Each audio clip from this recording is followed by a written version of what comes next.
Welcome back, everyone, for the fourth episode of the Premier League pregame. Unfortunately, we took a couple of weeks off for Diwali, just like the Premier League, just when everyone's getting into it, international break. So now the boys are back and ready to go. Back of a very interesting trip to Bangalore, we have Apurv and Anitesh. What's up? Yeah. Finally, rounding off the group, we have me and Utsav, Ashwin and Utsav. Say hi, Utsav. What's up? Hello. So, okay, as the awkward introductions go, I think we're done with this one. So, Sometimes it may be good, sometimes it may be shit. let's go straight into the meat of the matter. So we have, after another great international break, we finally can get back to good Premier League games. Does It's anyone? coming home. I think some good games actually, surprisingly. Yeah, I mean, this time it was actually kind of entertaining. Even though I still didn't watch it, but Yeah, more entertaining than zero. So, Yeah. little bit better. I mean, like the Switzerland-Belgium game, that's something actually like you were talking about, but that's not. So let's go straight into Spurs-Chelsea, as my good roommate used to call the boys from London. Shout out Spurs- Nandyala Mal. Shout out Nandyala Mal, wherever he is in the world. It's been a few years since we've communicated with Nandyala Mal. But again, another top of the table clash. We still have Chelsea undefeated after quite a lackluster performance against Everton. They struggled to really create any openings. It was a very, very drab game. I think you could maybe say that the Europa League game that they played right before that affected the way they went into this game. But Tottenham come off after a slightly disappointing loss to City. They reel off two consecutive wins, not in the most convincing fashion. I think the Wolves game, they had a couple. And funnily enough, Foyth was the man in the middle of both games, made the mistake for the penalties against Wolves, but then scored the winning goal against Palace. I think this is going to be one of the better games of the week, and probably the biggest game of this weekend. But of the big games we've had lately, I think they haven't really lived up to the billing. Like you look at Liverpool City. Liverpool Chelsea was probably the best game we've had so far, but City Spurs wasn't a particularly good game. So I'm hoping for this to be a good game, especially with Spurs at home, really needing to go for it, because if they win this, they'll find themselves above Chelsea. And No, I mean, I mean, one thing on Spurs, I think I was actually pretty critical of them a couple of weeks ago, talking about, are they a real, genuine title contender? But, I mean, just on them, like, it's kind of goes back to how good City is, because this is the best start Spurs have ever had in the Premier League. And they still find themselves in fourth place, 5 points off the top. And I mean, it's not like they've had bad results. They've won 9 out of their first 12 games. And I mean, in terms of performance, maybe there's a couple things here and there. But I mean, like we've talked about, they had the most players going into the World Cup and coming from the World Cup. And I think, I mean, more than anything, it just really shows you like how good City are. You know what I mean? But I'm thinking that I'm hoping that Spurs will put together a good performance. None of their stars have really all started together this season. Son was earlier in the season. Son was out for a while, and Eriksen and Dele Alli had some injuries, and now they're coming back. So hopefully after this international break, we can see a good game. Yeah, even though their starting 11 has been fit together, the last couple of weeks, Pochettino has decided not to start with them, and I find that really interesting because they've been going through a rough patch. Like they lost to City, and then the Palace game they just scraped through 1-0.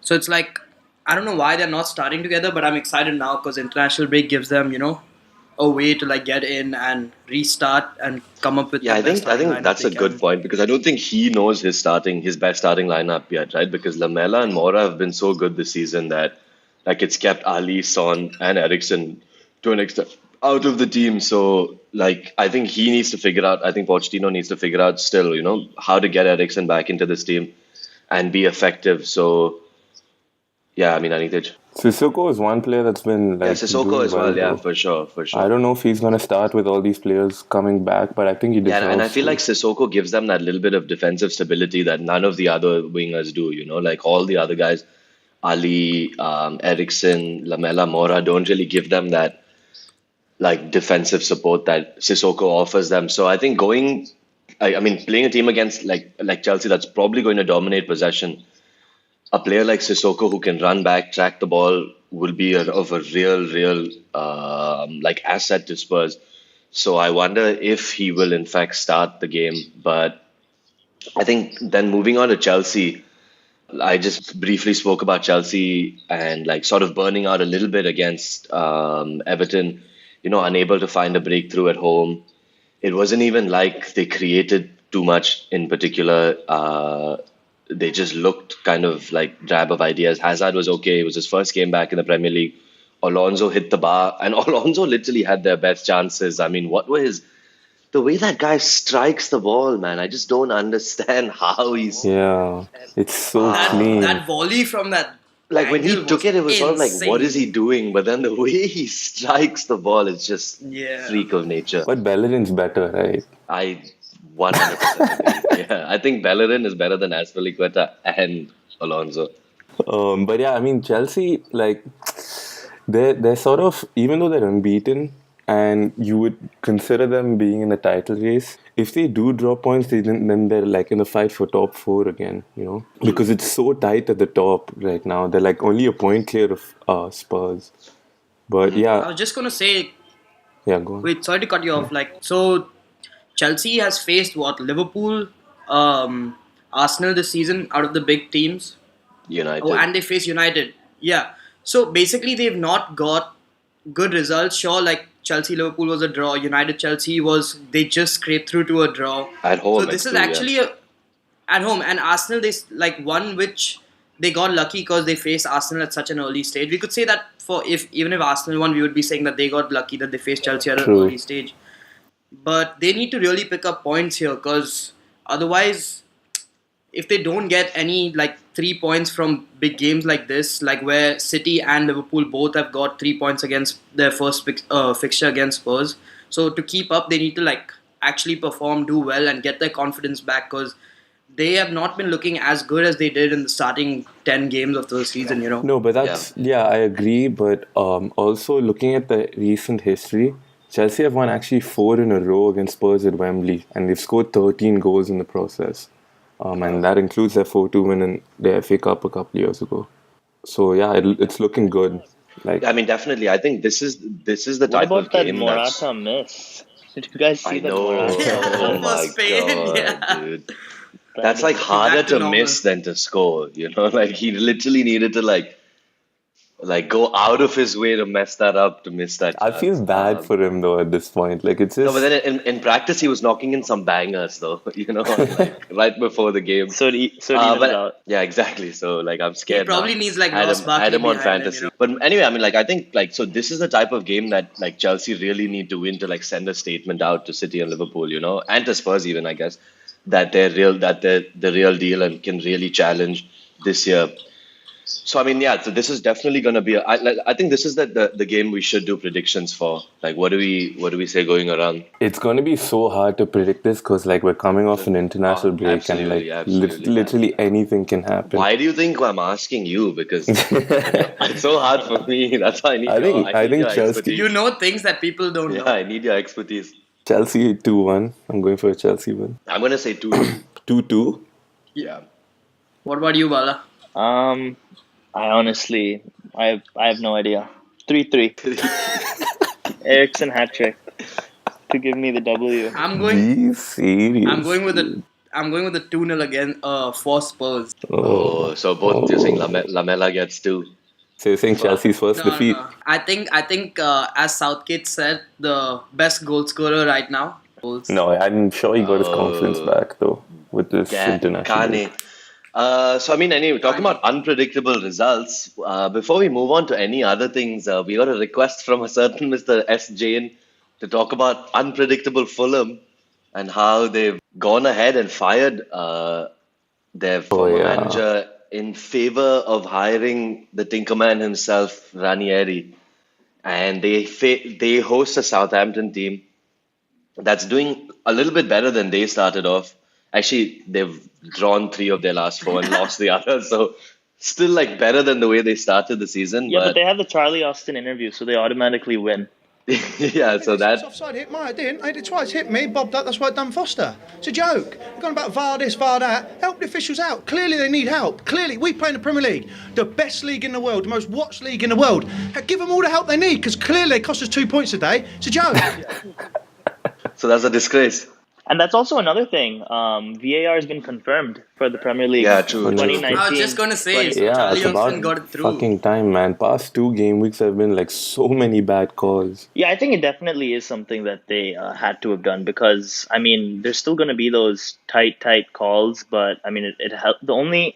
It definitely helps more than it impedes. I think the only big thing that it really like messes up is the flow of the game. You know what I mean? Absolutely. Like I was just gonna talking, say And I I was think talking to you that's guys fine, though. about like that Fulham Liverpool game where Mitrovic was. I mean, I think he was barely offside, but either way, it would have gone. Liverpool's goal would have never happened if VAR existed because I mean they would have stopped it and tried to replay it back and see what happened. So But I feel like even though it might like mess with the flow of the game, there's still so many things that like head injuries and everything that like still stop the flow of the game. no, I mean I think So- regardless, I think I mean, it to is compare something that they is need. like Yeah, I disagree. Like, head injuries is completely different than the flow of the game. That's like fatal, bro. that's No, like but life. I'm not denying it's fatal or not. I'm just saying that there are other things that impede like the I flow just of the think game. in terms of still, the current So it form of shouldn't be too- VAR, like it's still not a perfect system, right? Like that's where my whole thing is. I mean, we've been okay in the Premier League for the past like whatever 30 years, 100 years even without external help, but with like the way I just felt like in the World Cup, it just was kind of like a hindrance to like the flow of the game for sure. So I don't know. I mean, like hopefully, like over the years, as technology progresses, there's But ways I mean, to like figure it out faster. Ferdinand But said something really interesting. He's like, yeah, sure, it like probably, the flow flow of the game gets ruined or whatever, but it also adds a certain bit of suspense to the game because like you Tell him to go watch a movie then. I'll tweet out to him, What? man. the new series on Netflix, Haunting Hill or whatever, for his suspense quota of the day. Because like I think obviously like suspense is maybe not the intended result. Like it's obviously accuracy, right? So I don't know. Hopefully, like when it actually comes in, like this won't even be an argument, and we look back and be like, oh, it's been such a good thing. But I just feel like it's like part of the game is the controversy of refereeing decisions, right?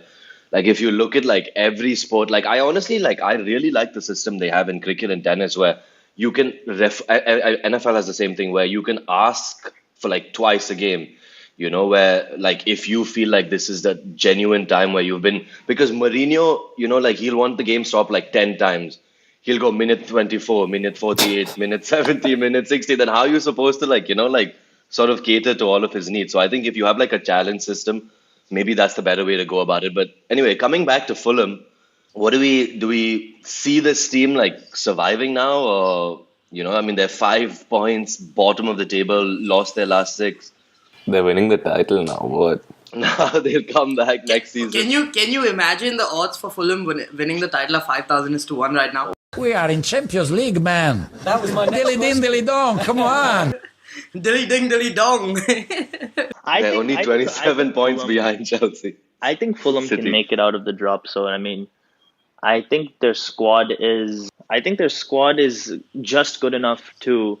I mean, obviously their defense definitely needs to shore up. But I don't know. I just really think Southampton is going to get relegated. I don't think they're a good team.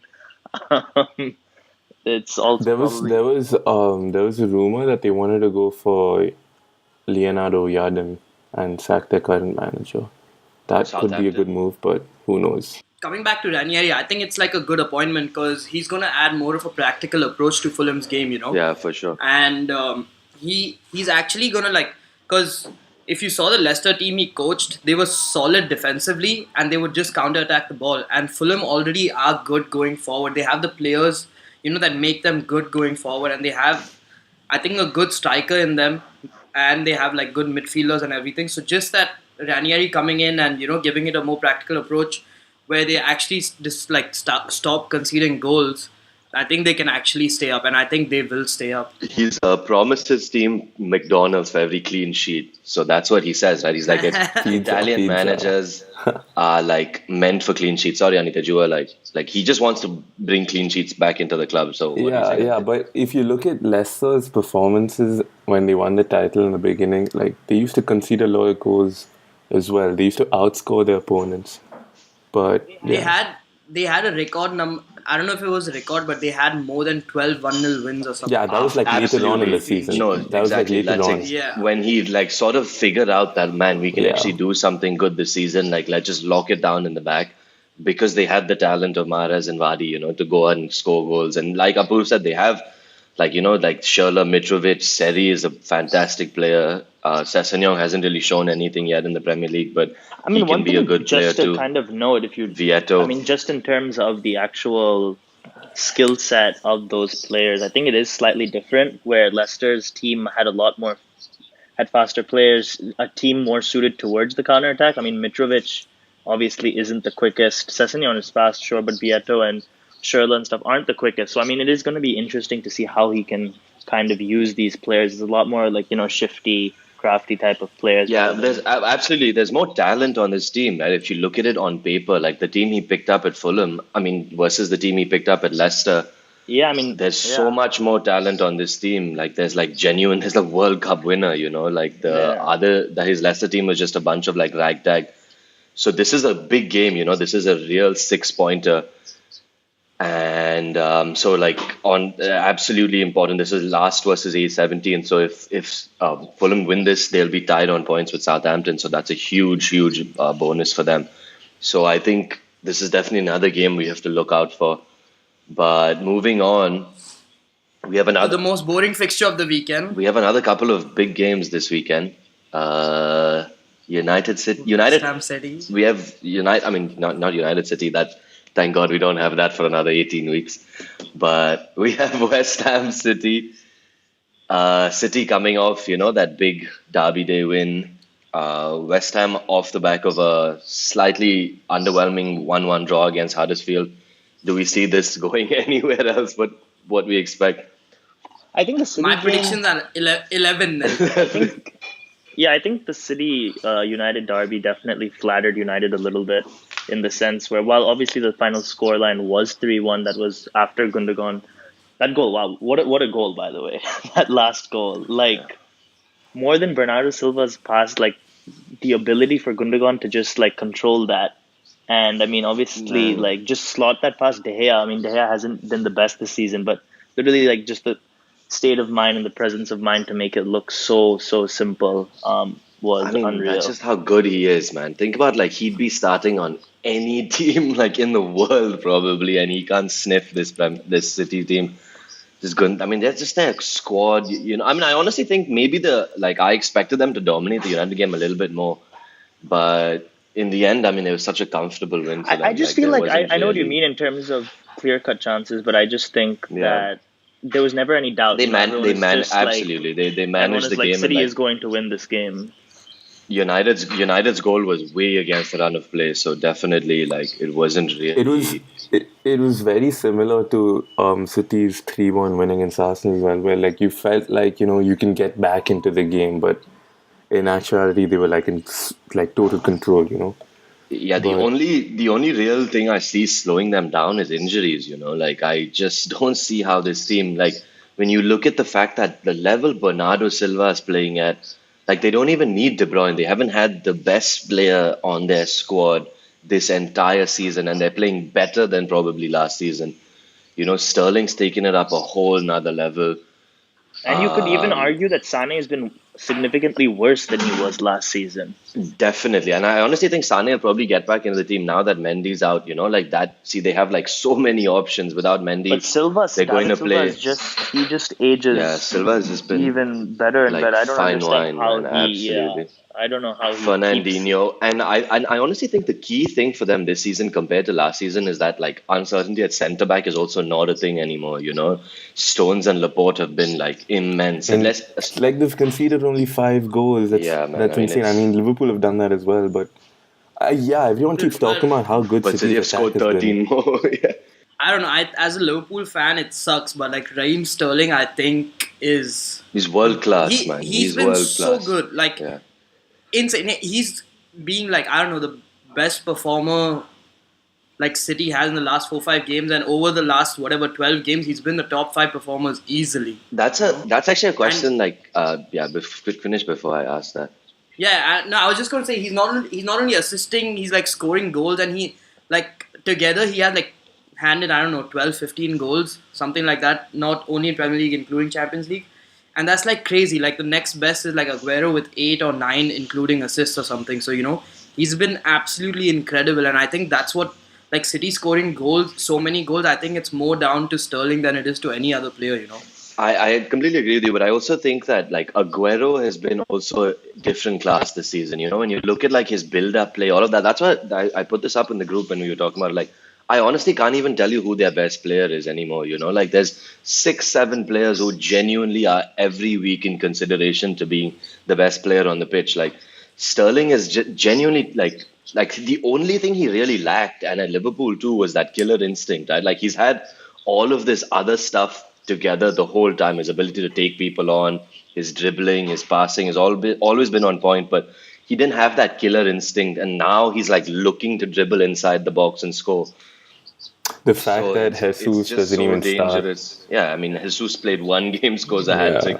That says it all, literally. It's just, it's a different, Did you hear what different Mourinho type said of about squad. that game? Mourinho said it was a friendly. He's like, oh, Yeah. he's like City had 2 friendlies. Meanwhile, I went to Turin and played Juventus, and they were like, wait, City played like a closed door friendly, and everyone was like, no, they went to Russia and played CSKA Moscow, and Mourinho just called that a friendly. Like, Oh my god, that guy. I mean, yeah, moving too on good. from, I mean, like, I think we spent good time because this is, again, like, as good as West Ham. And West Ham have honestly been a little bit better, moving on, like, from the season.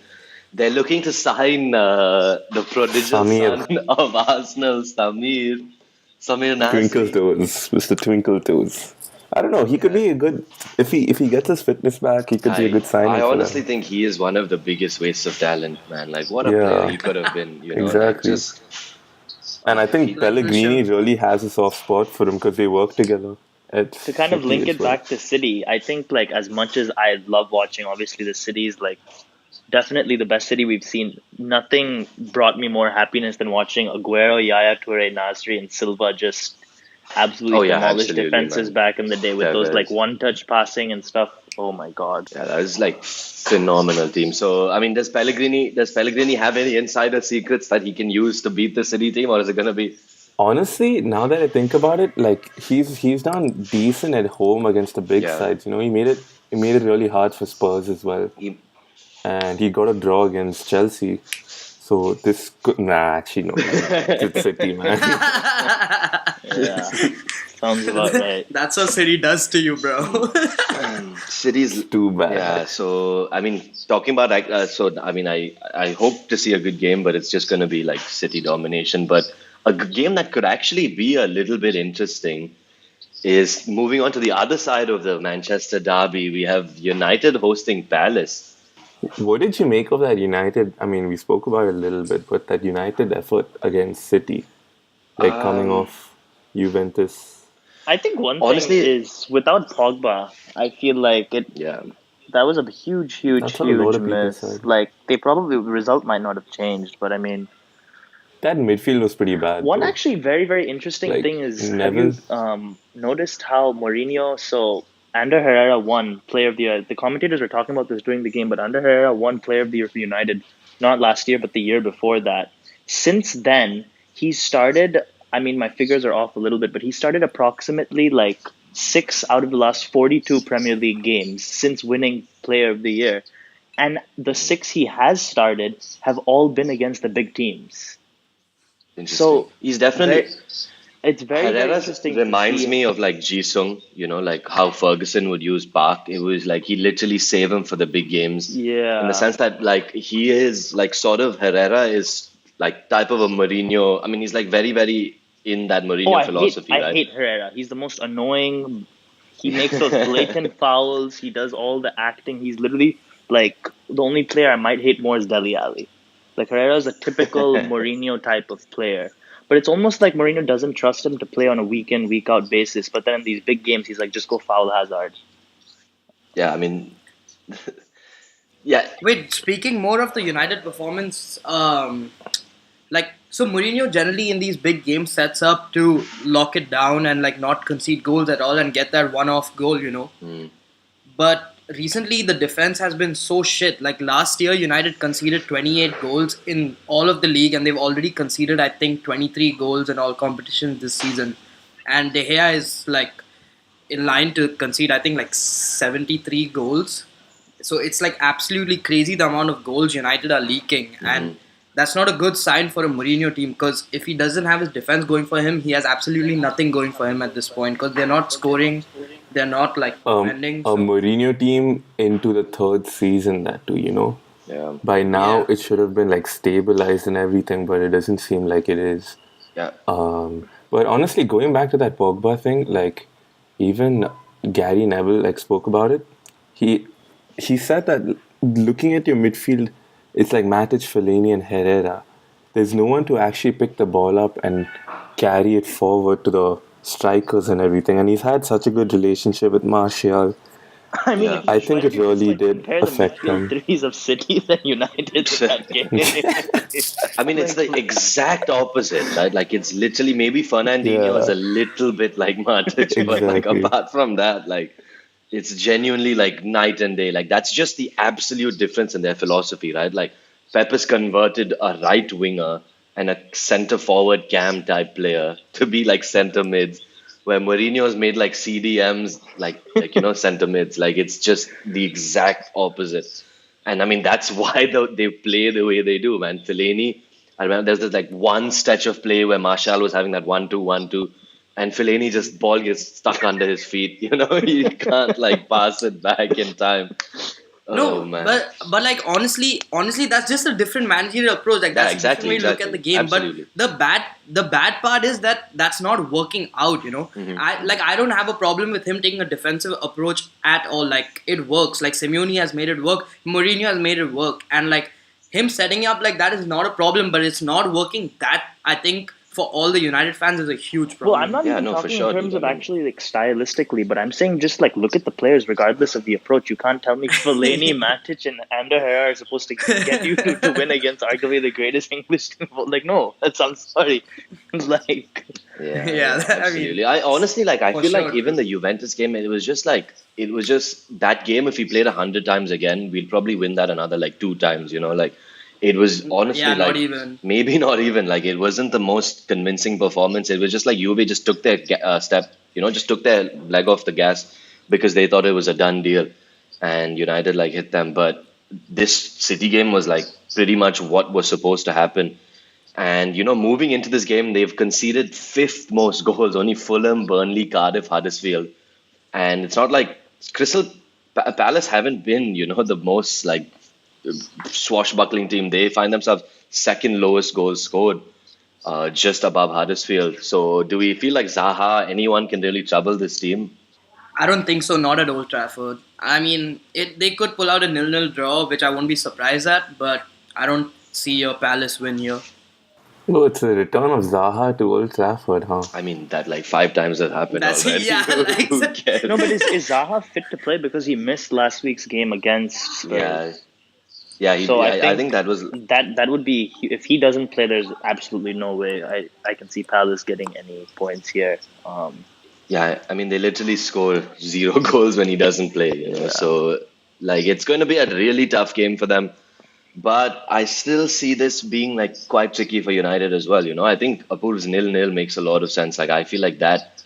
But hopefully, it's like a 1 or 2-0 in the end. And, yeah, so, No, man. I don't think Crystal Palace are good away. So I think United Yeah. can And win I said this this is the type of easily. game that, if they don't win, then like what are they going to do for this season, right? Like this is literally like the most like winnable game that they've had in a long time. They've had a tough set of fixtures coming into this game, so if things are actually looking as good as they had before that, I mean, including during actually, to be fair, they've won one of those games, beat Bournemouth as well. So hopefully this is something that sort of shows us what point we're at the season. And yeah, moving on, there's still one last game, one last big game. Actually, two more games that we have to talk about, but we'll quickly talk about the Saturday game before we move on to the Sunday game. So we have Watford hosting Liverpool. Okay, Ashan, before you ask anything, I want to put in and I want to ask Bala first. What do you make of this Liverpool team? What do you make of that performance? I don't know. I've had I went on a mini rant after the Red Star game where I just ripped on all of them. They're so so like some of them are so frustrating. Um, but I don't. I mean, I think it does kind of suck. As Klopp was talking about it as well. Like City is just too good. You know what I mean? Like if you look at our point return, it really is not bad. We've faced big teams, but in terms of the performance standalone, like I don't know, like a lot of players just like aren't up to the mark. Like Firmino was really good against Fulham, sure, but other than that, like I'm a huge Bobby fan, but he's been very poor this season for me. Um, Yeah, and true. there's like players have been really good, like Joe Gomez, Van Dijk, Robertson, all have been out of this world. Arnold also his performance are he's pretty trash, honestly, this season as well. Um, Okay, dude. So, okay, so Liverpool, their point return is incredible. They are in line to get like 94 Yeah. points out of this season if they continue the form they are. That all that is fine. Okay, like I would much rather have a practical approach than the free flowing football and everything. But it's like it's absolutely crazy the level that's dropped down. Okay, to get that defense sorted out, maybe we have to like forego some of the goals and some of that play, but like we have been relying only on individual performances, I think, for this season, and it's like our midfield is the only thing that's working.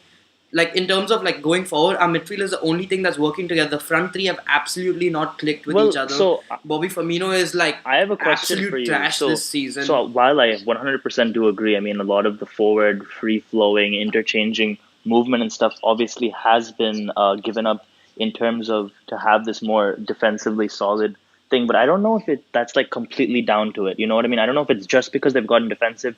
I think a lot of them just like they aren't. I mean, they aren't clicking at all. I honestly think.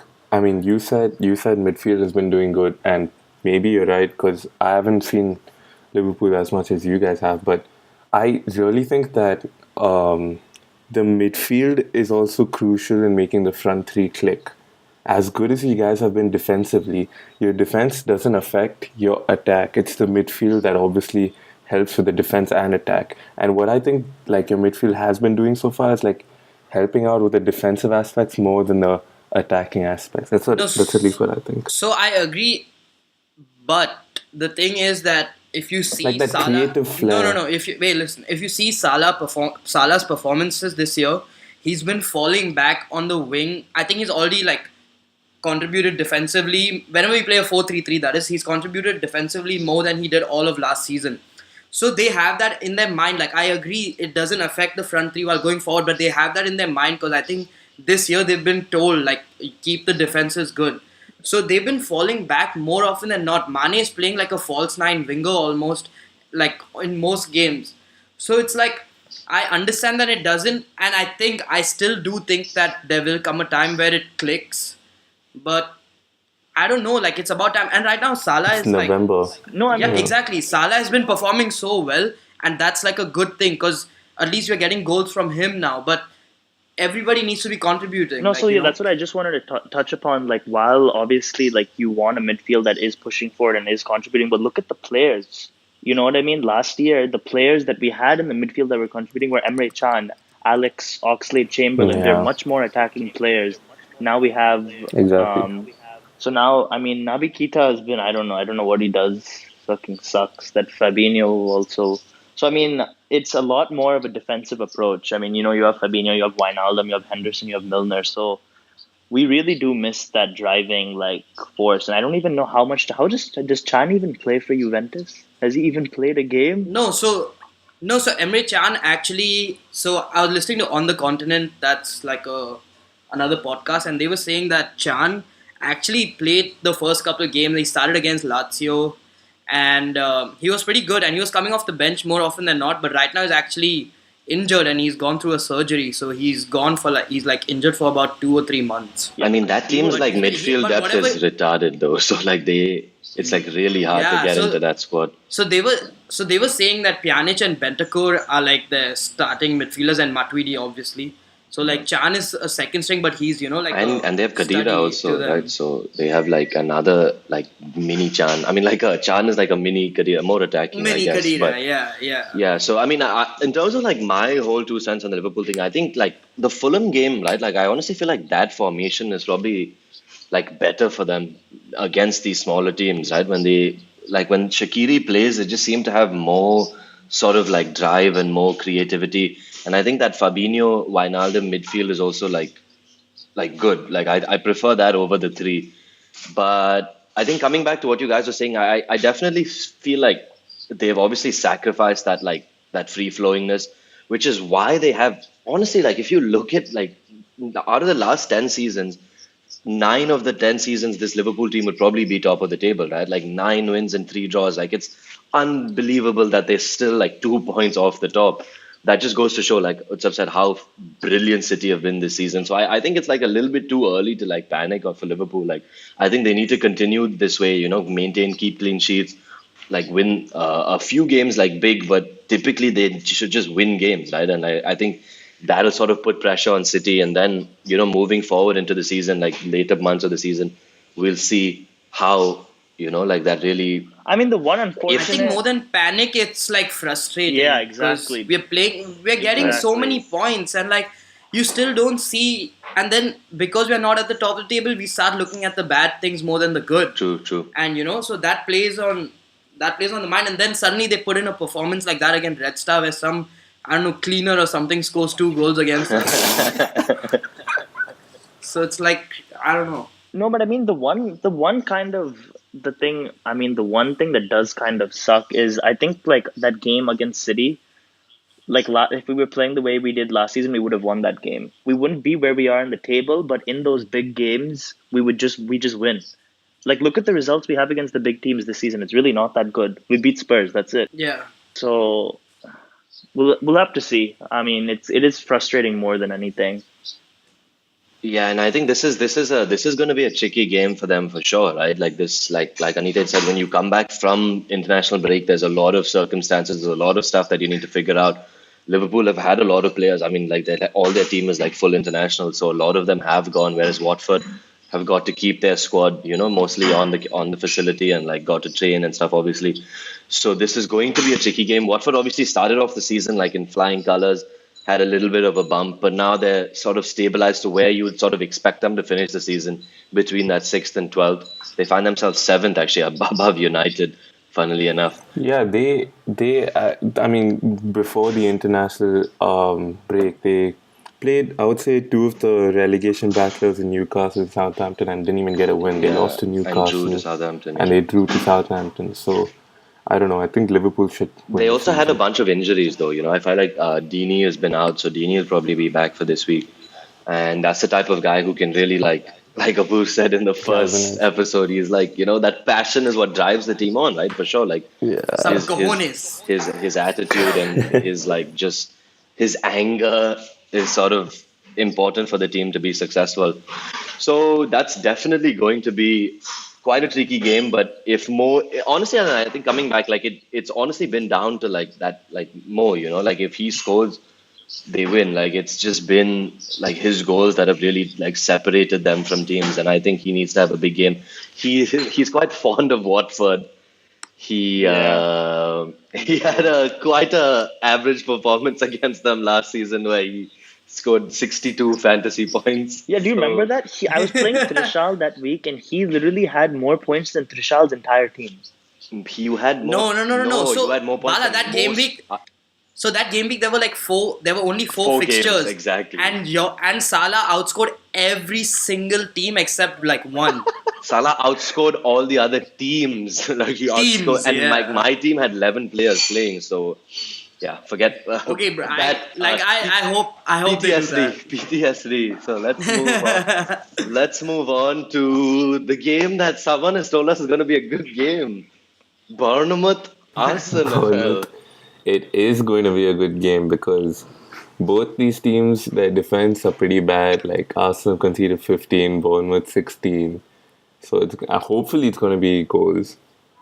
Coming in, like you said, like probably Bournemouth got 2 weeks, nice break, ready to go. While Arsenal have literally all their players like left. Even Guendouzi got called up for their under 21 France squad and he killed it there. So even Is the I hope game like at no the one's injured. Vitality? Yeah, it's away. Yeah. So I don't know. It's gonna be hard.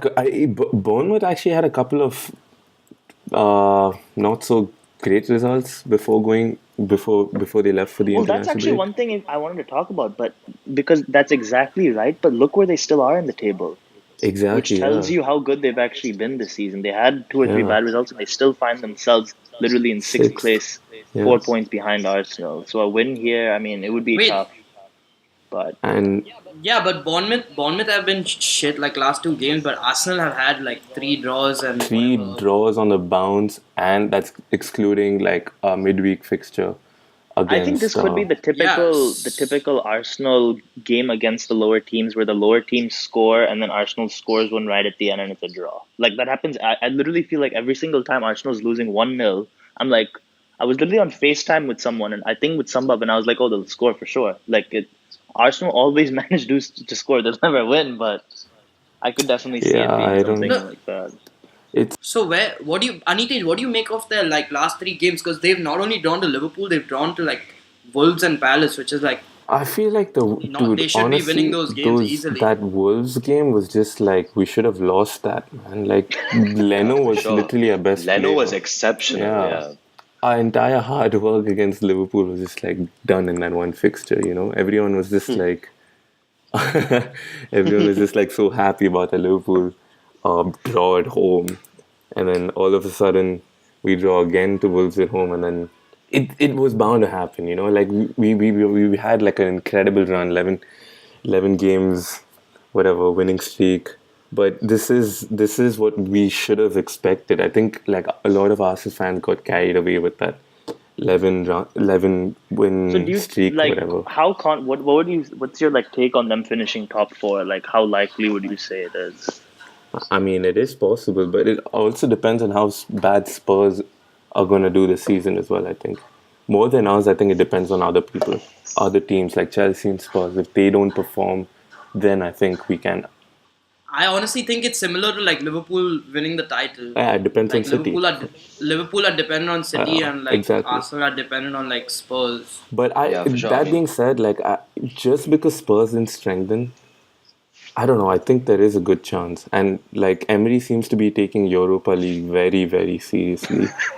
Poor Danny that like- Welbeck, man. Oh, Did You you- say that did like you you're guys- scared. Yeah, because like Thursday, Sunday fixtures, like I don't like that at all. But I mean, did you guys see that Danny Welbeck injury? I felt so bad for him. Yeah, dude. Honestly, like Yeah, poor that guy, was- man. Like he's like shit and all, but like, No, he was I having feel such so a good bad for run the though, guy. man. Like he was doing like decent scoring, like important goals or whatever, putting in decent shifts, and then like that thing happens again. And Poor guy, honestly, that's his just so contract's sad. his contract's ending at the end of the season, so I think he kicked like that was his last few minutes in the last shot. Oh, maybe That's Harry gonna be Redknapp will sad. sign him along with Nico Kranjkars this time. Maybe has yeah. I mean, so anyway, Bournemouth. Yeah, like Utsav said, like even though they've lost their last two games, the Newcastle game was probably like quite surprising. I guess everyone expected probably a better result from that, but Salomon Rondon finally decided to show up in the Oh, Premier did you see League that after second header? That second header. after 2 seasons in the Premier League, he finally decided to play some football. So hopefully, like Wilson. I mean, good for Wilson. You said that Arsenal had like the international break. Callum Wilson, what a story for that guy to play for England and score for England. I feel like he is going to be like a real threat to the Arsenal defense. So it's This going to be a good has, game. I mean, this has been a bogey team in a way Yep. because Yeah. going That away to 3-0. them, we haven't that 3-3 draw, and then we lost Oh 2-1 to man. them last season. Yeah, that So 3-0 to 3-3, man. That game yeah, was just like one of the most fascinating games of football I've exactly, That ever was watched. their Istanbul. Similar, exactly. like Kaka and like John Brooks are the same. Anyway, so moving on, I think we should cut off from now and maybe come back in a little bit and catch us for our next segment in a few minutes. Hopefully, you guys stick on. Thank you. And it's here right after this break.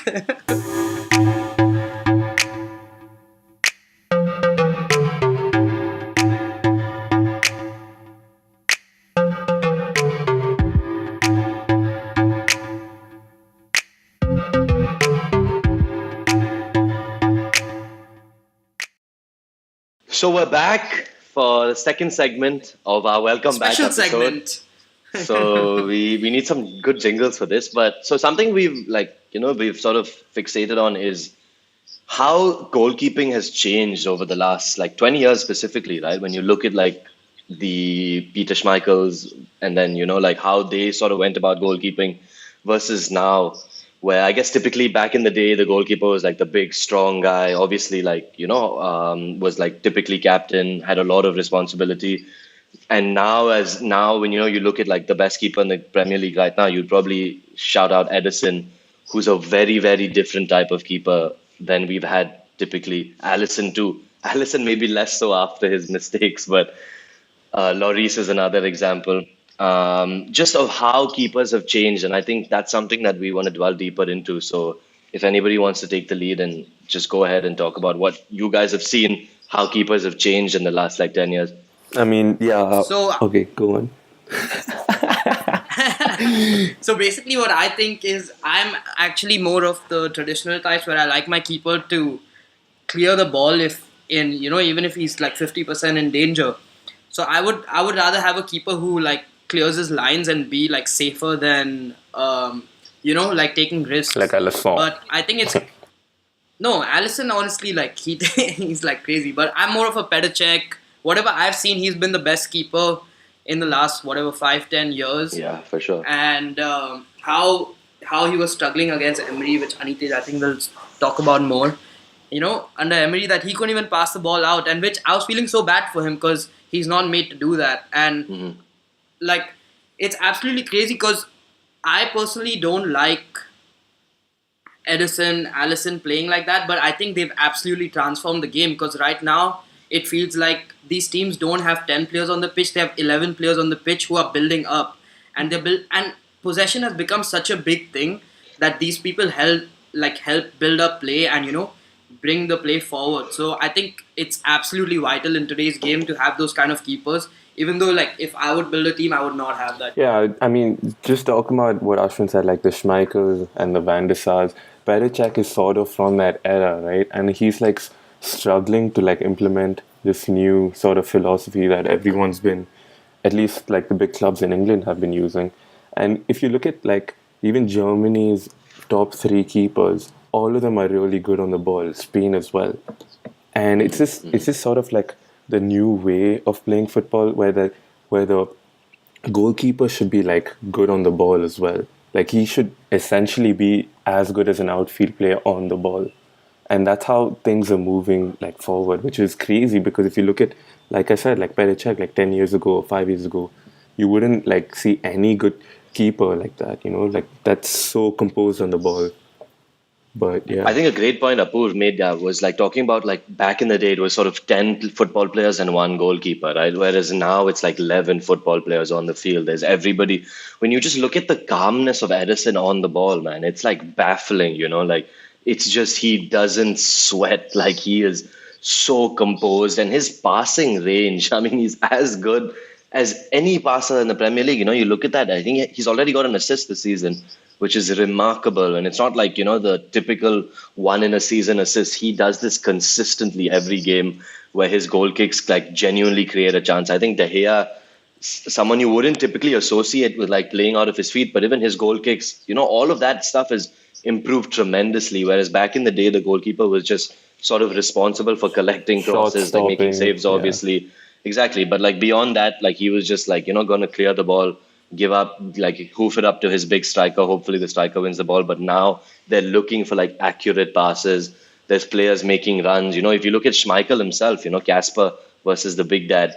Casper's like so much more sort of he's just like his like, sort of the way he builds play up from the back is very, very different than how his dad went about it. So I think there's definitely been that emphasis on possession, and I think like moving forward we're going to see like keepers probably involved in more stuff, right? Yeah. Like It'll be, there might be like it'd be really interesting if you could like pull up stats from like 10 years ago, pull up like top keepers and just look at the number of touches. I'm sure it's going to be like so much more. Who you definitely have to give a shout out to if you're talking about these type of players is Marc-Andre ter Stegen. I mean, what an absolute beast. But actually, one keeper I wanted to talk about who's actually a little bit not as, obviously still very, very good with his feet, but not as much of this new modern type of keeper is Jan Oblak, who is absolutely insane. So, you still do have that. I don't think it's like an absolute necessity depending on the type of build-up your team actually has. Atletico is not really known for short tiki-taka type of passes. But I otherwise, yeah, definitely do agree with in terms of how important it is, because I've seen Alisson and Ederson on countless occasions just start attacks when you shouldn't be. Alisson, in fact, this weekend, the Fulham goal was like because of Alisson's quick thinking. Right? Even though the ball was rolling, it's fine. Yeah, even though the ball was rolling. But I think coming back to Bala's point, I think ter Stegen is obviously a great point because he is like brilliant with his feet. But the guy who probably started this trend was Neuer, like Neuer playing that sweeper keeper, that was like such a revolutionary idea that Guardiola sort of created, where he could give his team that extra bit of space because of the ability, and like players like Lloris have sort of picked up on that. Lloris is another example of someone who, is like so much more than just a typical keeper. Anitej is like screwing his face because he's a big Lloris fan, but like he's another keeper that sort of like it gives your team a different dimension, right? Because you can just play a much higher line because you have the confidence that your keeper will sweep. And and Neuer's distribution, another thing, Neuer's play with his feet. I remember for Germany, he was playing like right wing against South Korea. When they were like looking desperately for that goal. And obviously it cost them in the end, but that's the type of stuff that like keepers wouldn't typically do, except that that Colombian guy. He was the only crazy guy who used to do crap like Higuaita. But yeah, he had some other issues in his life. So. Wait, before we end this, I want to know this. Who do you all think is like the best goalkeeper according to you all? Better check. In the Premier League? Yeah, in the Premier League right now. In the Premier League right now. Anitej. As goalkeeper that I think De Gea. No, I would say De Gea, but he's going through like a rough Who's this guy? David De Gea. Okay. De Gea. Okay, who? So you think De Gea? I still think, he's phenomenal. Ashwin? I'm gonna have to say Ederson, dude. Like I think like he makes like a lot of saves. His like distribution. I want to say De Gea, but I think Ederson is like I honestly will say De Gea, but like I don't want to sound like a United homo. Edison. What's up, Edison? I think it's actually Wayne Hennessy. That's my. I honestly think Alisson's a little bit better than Ederson, because I think Ederson's passing range is slightly better, but I think Alisson is actually better in goal. Goalkeeping. In terms of like an actual goalkeeping, shot saving, shot stopping, and he also has the height which helps him. So not conceding penalties, big games. That way, De Gea is the best though. Yeah, but he plays for the worst team, so that doesn't. True. Yeah, according to me, it's Alisson too. Oh man, what a surprise! Shocker! What a shocking. So, thank you everyone. That concludes the 4th episode. So I'm glad that we didn't prematurely end the pod. That we're still continuing to make episodes. We had a slight patch where So we thought the for contract. all- We thought we were cancelled. So for all 2 of our listeners that have made it this far, thank you. Thank you for actually listening. And if you guys And soon there should be a Facebook and a Twitter page where y'all can follow. and hopefully send in by some the nice end of questions this to week or end me. of this game week. And send some good questions, man. Yeah, Whoever's listening. ideas, questions. Yeah, at Premier League pregame at gmail.com. Yeah. Alright, see you next time. Thank you. Vamos. See you.